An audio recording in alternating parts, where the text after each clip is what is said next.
Welcome to episode 1 of Rampant Reviews. I'm William Becker, your local film fanatic, and the topic of today's episode is Rebecca. Rebecca was released onto Netflix on October 21st, 2020, and is the fifth film adaptation of Daphne du Maurier's classic gothic fiction novel, also titled Rebecca. The story follows an unnamed protagonist who, after marrying a wealthy widower, returns with him to his country estate in England. She soon discovers, though, that this life isn't as bright as she expected, because the shadow of his late wife Rebecca is still very much present. Now, let me start off by saying that this was not a film I picked up randomly. I've been waiting for it for months. Why, you might ask? Well, I'm a big fan of Alfred Hitchcock, the director, and over the course of his very long career, over 50 years, one of his most well-received movies was also Rebecca, adapted only 2 years after the novel was released in 1940. And well, it isn't one of my favorite of his. It is the only movie he ever directed that won Best Picture, the Oscar. So it's definitely regarded as one of his best. I've seen it once, but because I'm such a big fan of his, I wanted to see this adaptation too, even though it isn't his original story, just because the way he directed it was so influential, and I wanted to see if they followed the same sort of process. So yeah, definitely been waiting for months, but yeah, I'll tell you all about how I felt about it. So in all honesty, I was actually pleasantly surprised by this movie. I wasn't expecting great things because I didn't see it on the day it came out, so there already were reviews coming in, and reviews were pretty mixed about it. I tend to use the app IMDb to see ratings and things like that. And on that app, in case you aren't familiar with its rating scale, the average really great movie has usually an 8 out of 10 or higher, and the average decently good movie usually has about a 6.8 out of 10 or higher. Rebecca, this version at least, only got about a 6 out of 10, so I wasn't expecting great things. I was worried I was going to be a bit disappointed, but actually it was not half bad. I ended up giving it a 9 out of 10, which is usually in the upper end of my rating scale. But I think it was because I was willing to move on from the Hitchcock version in a way, because from what I read about negative reviews of it, a lot of people were comparing it to the Hitchcock version, saying it wasn't the same movie, and that kind of damaged it for them a bit. And I do agree, it wasn't the same movie for a lot of reasons, but I think you have to keep in mind that there are different time periods. There's different filming styles, and also the director himself said that he was going to adapt the original story, not the Hitchcock version. He was going to go from the original story and make a whole new adaptation from there.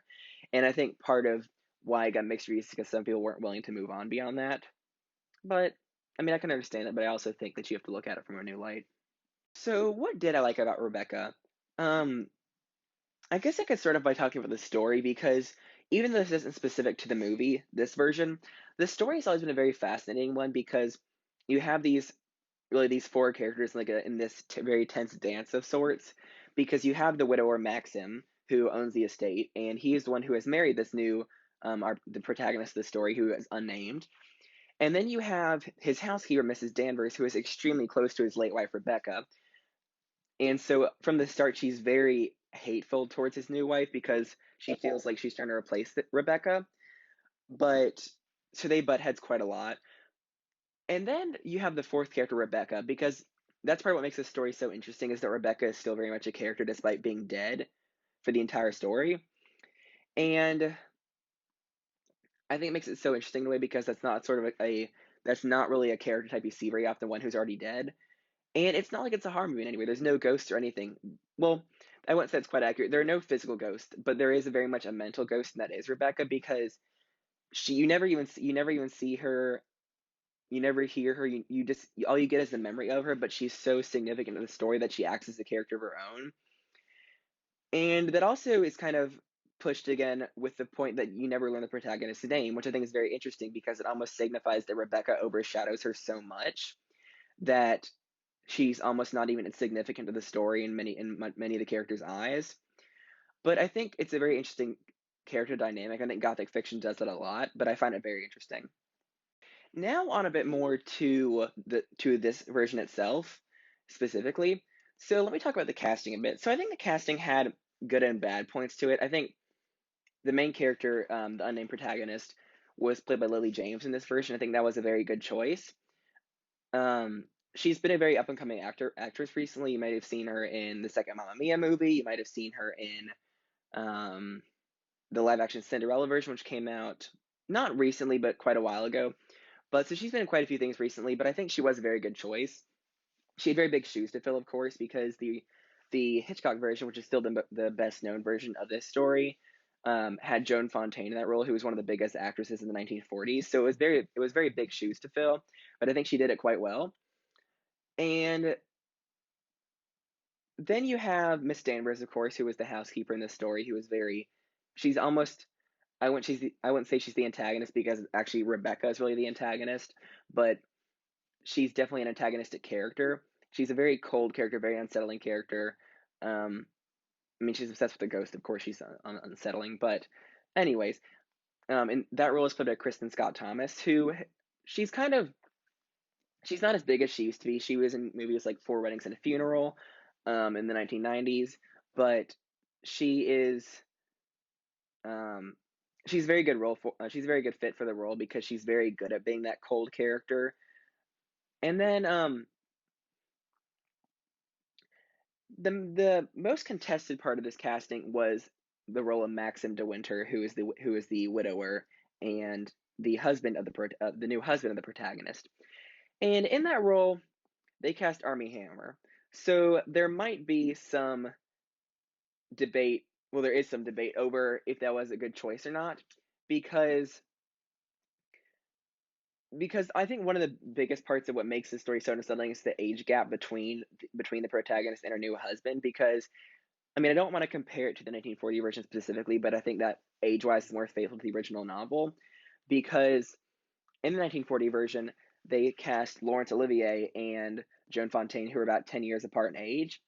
And I think when you have that age gap, it sort of reinforces that unsettling part of the story, because it's like she almost can't really like feel connected to him because he's older than her, and she kind of feels very isolated. Because I believe in this version of the story, they had Armie Hammer and Lily James in the main roles, and I think they're only 3 years apart in age, so that age gap is less present, and it makes the story almost a bit more comfortable in that aspect. So I would say that that was one negative casting choice. Now let me say this: I don't think he was a terrible role. I think otherwise, besides the reduced age gap, he was very good for the role.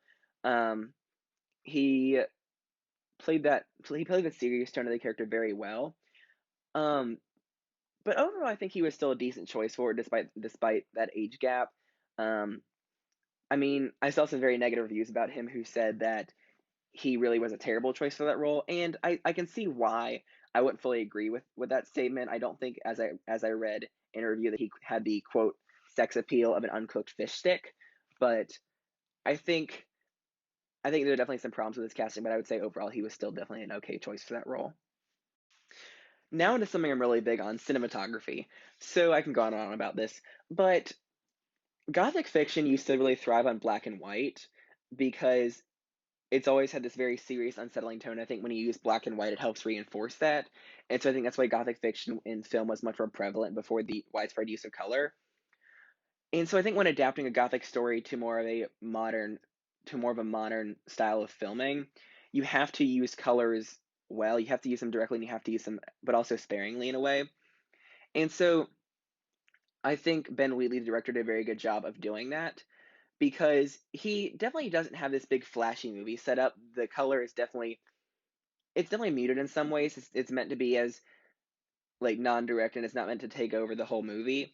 But when he does use he uses a great effect. There's a couple of scenes where I can think of that are great examples of that, but I want to use them because they kind of spoil parts of the story.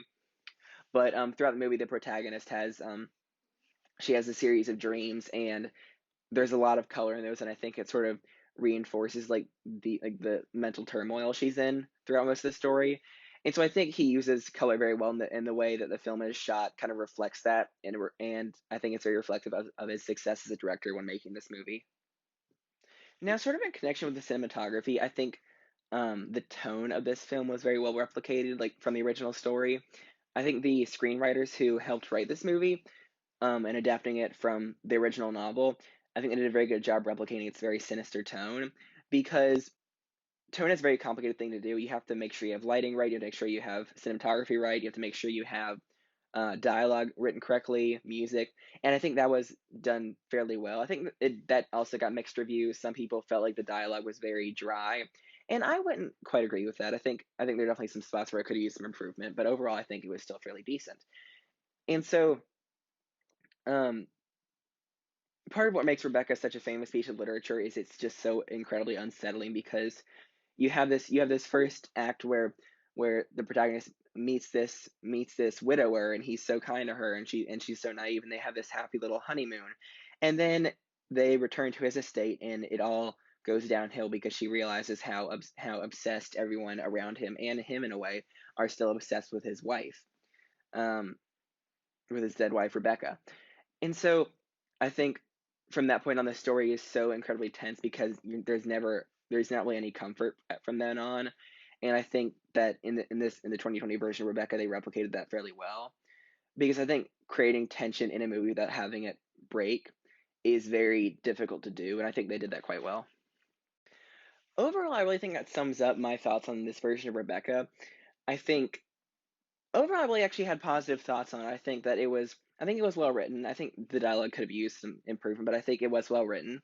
I think the cinematography was quite well done, especially since you're adapting a Gothic story, which typically revolves around black and white, and adapting that into a color version. I think Ben Wheatley did a very good job of doing that. But other than that, I really have mostly good things to say about it. I think casting, with the exception of Armie Hammer, which could continue with some debate, I think overall it's fairly good choices. But yeah, I think it was definitely a very unique adaptation because really, with Gothic fiction, you kind of seen that disappear off because it really doesn't work as well nowadays with the age of color that's been going for so long, and also you see more expectations now for more fast-paced movies, and Gothic fiction tends to be quite slow. And so I appreciate that they were willing to stay faithful to the original novel, as faithful as they could, because as many people know, I'm kind of a sucker for old movies. So I think in spirit this was an old movie, and I do appreciate that. I think it was pretty well done, and I liked it very much. But that about sums up my thoughts on it. I'll probably continue this series because I like reviewing movies. I've done it on paper for a long time, but now time to get into videos. But yeah, I think my overall impressions of Rebecca were good, and I'm looking forward to seeing what else Ben Wheatley makes in the future. Thanks so much for watching. I'm William Becker, your local film fanatic, and this has been episode 1 of Rampant Reviews.